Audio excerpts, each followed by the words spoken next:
Southern Woods and Waters TV. That's where you want to be. Foggy mornings in the field, come the creek with rod and reel, doing what we love in Tennessee. Patriot Demolition presents Southern Woods and Waters with Hugh McNaughton and Brandon Dowdy. Also being brought to you by Sniper Hunting Products, Deer 30 Minerals, Candy Fork Outdoors, Weststone Crowlike Realtors, TWRA, Capital Sportsman, Nashville Marine, Davidson Farmers Co-op, Courtney's Restaurant and Catering, Mowing and More, CVA, Wilson Bacon Trust, Flowers Processing and Garden Center, X Outdoor Products, and Hunter Up.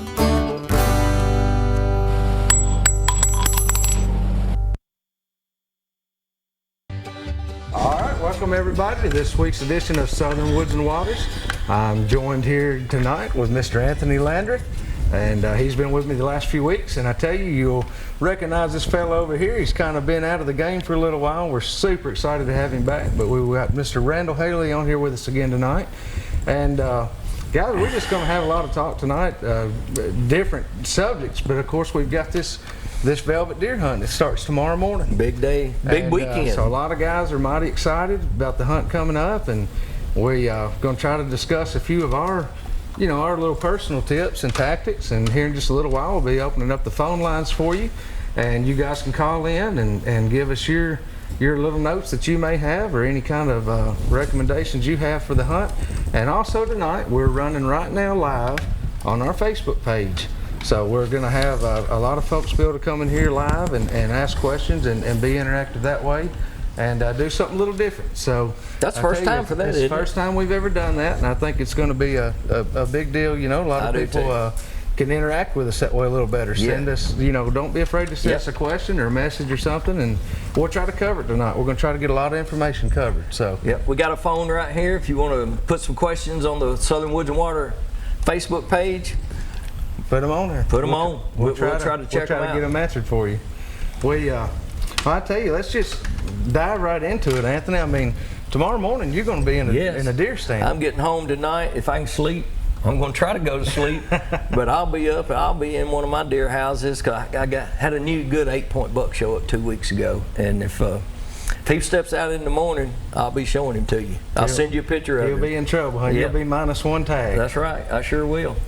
I tell you, it's really neat since they've added this hunt last year, and there's a lot of proponents to, a lot of people, they don't want to, well, we don't want to hunt them in velvet, it's too hot, this, that, and the other. But I tell you a little secret I let some guys in on yesterday. But if you go back and check the weather patterns, you and I talked about this. Last 3 years, it has been cooler by approximately 10 degrees on this velvet hunt weekend than it is on the opening weekend of actual bow season. And I know at home it's going to be cool this weekend. Yeah, we got rain coming in. Temperature's going to be in the mid to high 80s, and that's a big cold front compared to the last 2 weeks, buddy. I tell you. Plus, I just like hunting when it's cloudy and those dreary days like that. Yeah, I just love it. Well, as soon as that rain stopped tonight, I started getting pictures on my phone from some of the cameras. I mean, the minute it quit, they were out moving around eating. So.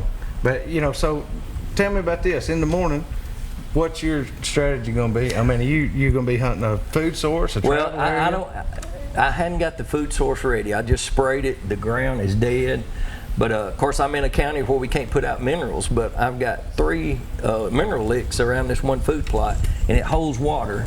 And the deer, I mean, I'm getting probably about 8 different bucks coming to them every day. So if this buck comes out there tomorrow, the longest shot I have is 130 yards, and that's only in one spot. The rest of them's only about 80, and we can use muzzleloader. You know. Yeah, I should touch on that too. Yes. That's right, because some people are going 130 yards. Yeah. But now you're in Hardeman. I'm in Hardeman, which is one of the Fayette has the most CWD positive in Tennessee. Hardeman is right behind them, not many. Of course, Madison's just one, but. Yeah, if he comes out there, and I know, the bad part about though, Brandon, we're getting ridiculed a lot because we can use muzzle loaders, but trust me, I would rather trade it where we couldn't use a muzzle loader But nobody wants CWD, and I don't wish it on nobody, just for the restrictions. You'd much rather them be able to use muzzleloaders than you not have CWD with them. That's right. I sure would. That's what I've been telling people. I'll Yep. gladly take having to bow hunt over having CWD in my county. In a heartbeat. So I tell you, right now, a lot of this, and Randall, you and I talk about this a lot, but if you're hunting bucks or deer in general in the preseason, it's about one thing really, isn't it? And that's food. Yeah, that's it. It's all about food right now. I mean, what kind of food do you think folks ought to be focusing on right now? Right now, it's just anything that a deer eats, but crops, of course, is always the best. There's some acorns falling right now. There's a little black gum. The black gum tree is the first tree to turn red in the fall, like right now. And but they're still like in their summer days. The bucks are still got plenty of velvet. Some of them still kind of round on the ends. In another 3 weeks, that's when everything's going to change. When that velvet starts coming off, and it's like a switch, isn't it? Oh yeah. I mean, when that velvet peels, everything changes. But if I was hunting this weekend, and if I could pull a bow back, I'd probably be out there hunting. But I like it. I'm one of them old timers. I like it when it's kind of cool. Now, there was a day I'd swim through the sweat in my t-shirt, That's right. And I'd stay out there with them. I hope everybody that goes hunting gets them one, That's right. a good velvet deer. I think it's going to be a pretty good hunt for them. I do too. I really do. It's a good opportunity to get on a buck that you might not get another chance the rest of the year, because, like you say, that velvet peels, a lot of those bucks. I mean, it it's like changes. They're going to disappear.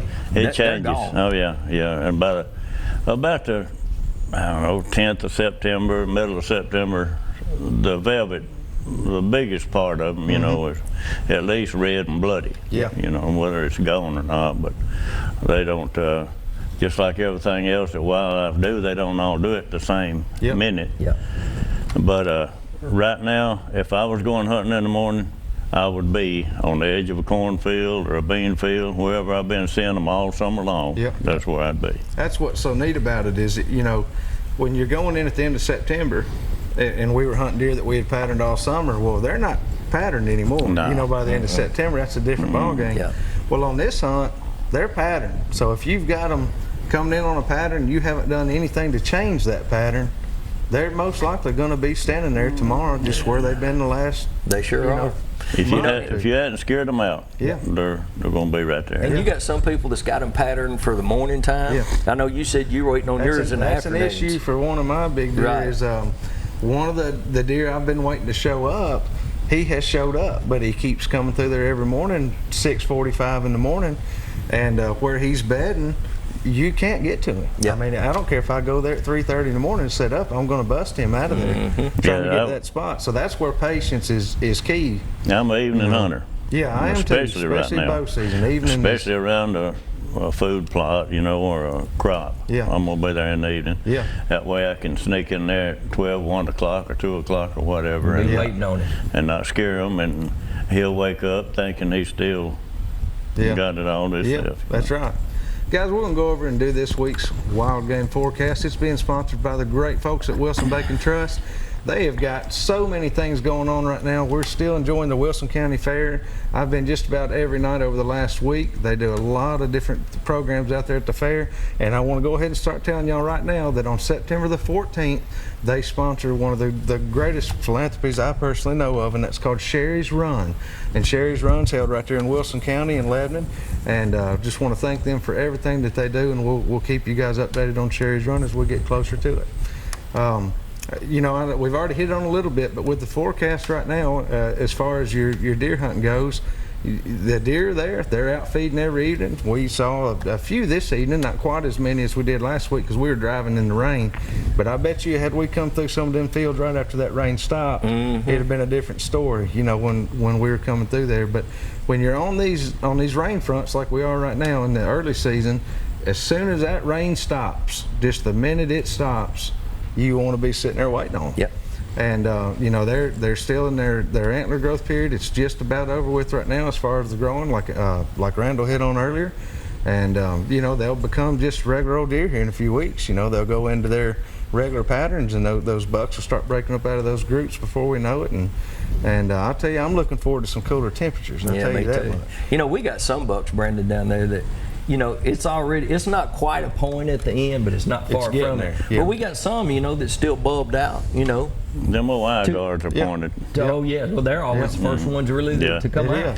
I've seen some at the house that maybe the last one out there, you know, still kind of bulbed out a little bit, but everyone right there now that you see, the bright and like you said, they're not going to be the same. I mean, not every buck's going to be the same. You might find one pointed out already, you know, and so they're going to be in different stages right now for these next few weeks as they're kind of wrapping it up. But they're getting in what I call the real velvet. Yeah. Now they're fuzzy. Yeah. Right. You know, instead of the like membrane. It's pretty hard up under there. Like membrane or something. Yeah.